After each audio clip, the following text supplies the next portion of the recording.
Hello বন্ধুরা, আমি পায়েল আবার চলে এলাম আরেকটি রান্নার ভিডিও নিয়ে।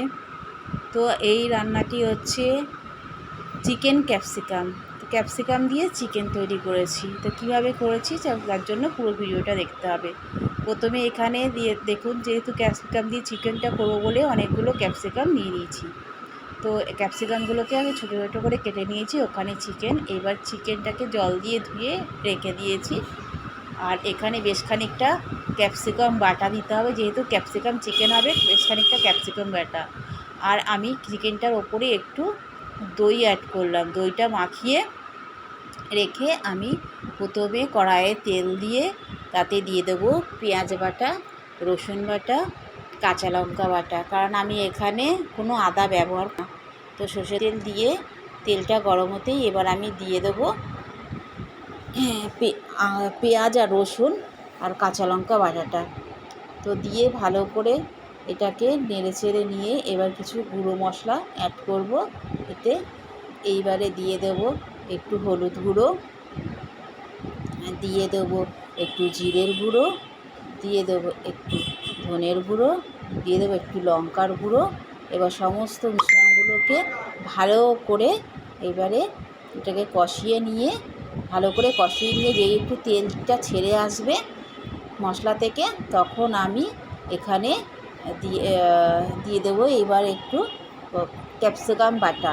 যেই ক্যাপসিকামটা বেটে রেখেছিলাম, এটাই হচ্ছে আজকে চিকেনের মেন মূল আর কি, সেটাই হচ্ছে ক্যাপসিকাম বাটা।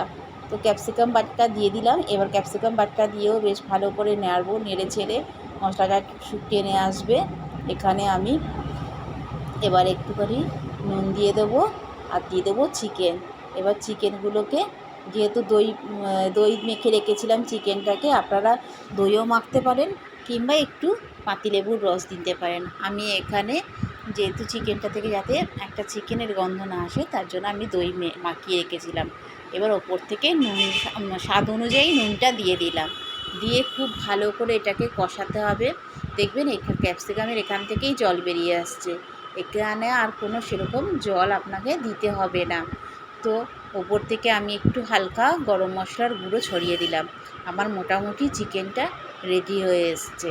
তো যেহেতু একটু সামান্য দই দিয়েছি বলে একটু সামান্য মিষ্টি, একদম সামান্য একটু মিষ্টি দিয়ে দিয়েছি। আপনারা চাইলে মিষ্টিটাকে অ্যাভয়েডও করতে পারেন। তো ওপর দিকে আর একটু টমেটো সস দিতে হবে। তো টমেটো সস দিয়ে এটাকে নেড়ে ছেড়ে আবারও একটু ভালো করে নেড়ে ছেড়ে কিছুক্ষণ বাদে আমি নামিয়ে নেব। তো আপনাদের কেমন লাগলো এই চিকেনটা? যদি ভালো লেগে থাকে আপনারা এভাবে বাড়িতে বানিয়ে খাবেন। আর আমার পরের ভিডিও দেখার জন্য আপনাদের কাছে অনুরোধ রইল। আশা করি আপনাদের ভালো লাগবে আমার রান্না। আপনারা একবার অন্তত ট্রাই করে দেখুন বাড়িতে, তারপর আমাকে রেজাল্ট বলবেন। টাটা, এই পর্যন্ত সবাই ভালো।